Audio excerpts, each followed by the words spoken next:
trying to look up background info on the bump, so I guess I will polish it later. You guys all know that Adult Swim sign-off bumper "The Dawn Is Your Enemy"? There's a reason they don't show it anymore. The last day the bump was used as a sign-off, instead of a normal running time of, estimated, amigos, 9 seconds. It ran for an extended period of time until the automated services were overtaken by manual operation.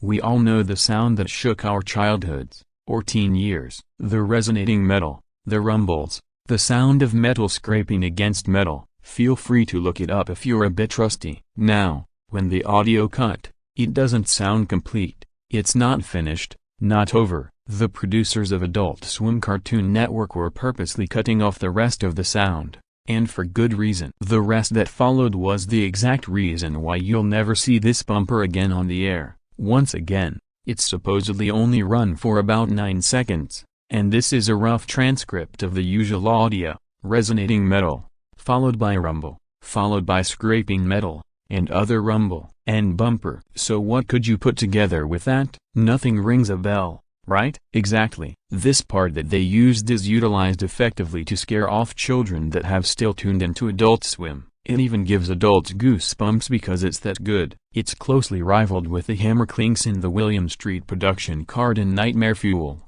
Getting back on topic, usually a Cartoon Network employee would enter the control room left by an Adult Swim crew member and take over for a day. It wasn't quite the case that day. However, the usual man schedule to cue the sign-on and such programming for Cartoon Network for some reason did not start up the day schedule. No one knows if he did this purposely, and whether or not his contract was terminated. This was the least of problems Cartoon Network had at the time. What followed the common 9 seconds was an extended 2-minute broadcast of some of the most horrifying audio ever heard on public television.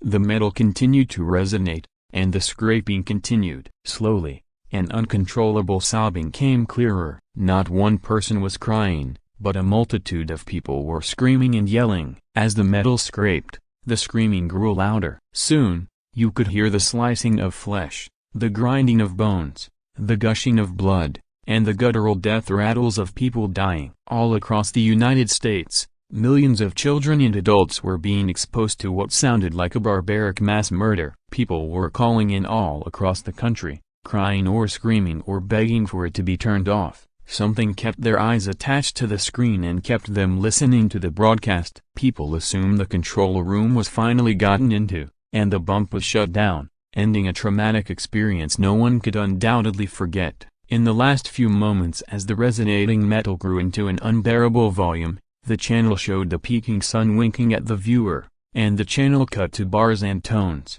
How was Cartoon Network going to cover this up? No one knows their exact tactic to this day. Multiple theories have been thought of, ranging from a preemptive cease and desist to possible news articles to subliminal viewer hypnosis over the following weeks. While all public evidence does not officially exist, Cartoon Network officials do acknowledge a hijacking of the channel's frequency on the day but go into no further detail. All late morning bumps, including that "Dawn Is Your Enemy," were replaced with the corresponding ones from the 1:30 a.m. time slot. Word is, however, that somewhere hidden in an Onion site, accessible only via Tor, is a recording of the bump played that morning. The question asked the most among the few who remember this is how Cartoon Network got the audio in the first place.